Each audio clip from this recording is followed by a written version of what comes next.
السلام علیکم ورحمۃ اللہ وبرکاتہ۔ سب سے پہلے درود شریف، اللہم صلی علی سیدنا و مولانا محمد وبارک وسلم وصلی علیہ۔ جی دوستو، آپ سے ریکویسٹ ہے میرا یہ چینل انبیاء کے معجزے سبسکرائب کر دیں تاکہ آنے والے ہر نئی ویڈیو آپ تک پہنچ سکے۔ آج کا موضوع ہے یوسف علیہ السلام پر عورت کا الزام۔ جب عورت نے آپ کو اندر بند کر لیا تو آپ علیہ السلام نے اپنے آپ کو گناہوں سے بچانے کے لیے دروازہ کی طرف بھاگنا شروع کیا تاکہ دروازہ کھول کر باہر نکل جائیں۔ عورت نے پیچھے بھاگنا شروع کیا تاکہ آپ کو پکڑ لے۔ آپ کو پکڑنے میں تو کامیاب نہ ہو سکی، البتہ آپ کی قمیض پیچھے سے اس نے پکڑ لی۔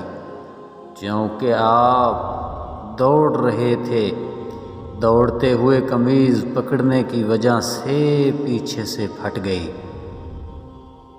اسی دوران اس عورت کا خامد دروازے پر پہنچ گیا۔ وہ تہمت کے ڈر سے جلدی سے اپنے عیب کو یوسف علیہ السلام کی طرف منسوب کرنے لگی کہ یہ تمہاری زوجہ سے برائی کا ارادہ رکھتا تھا، اس لیے قید خانہ میں بھیج دو یا سخت سزا دو۔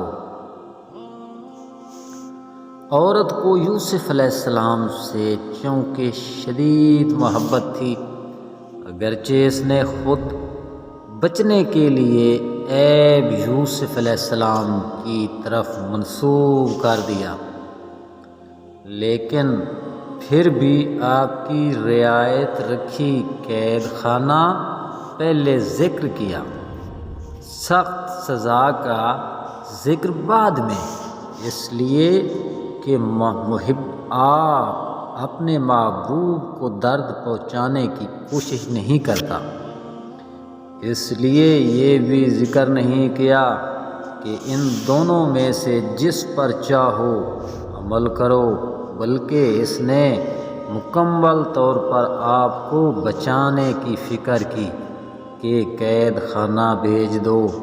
ہاں، اگر کوئی چارہ کار نہ ہو سوائے سزا دینے کے تو سزا دو۔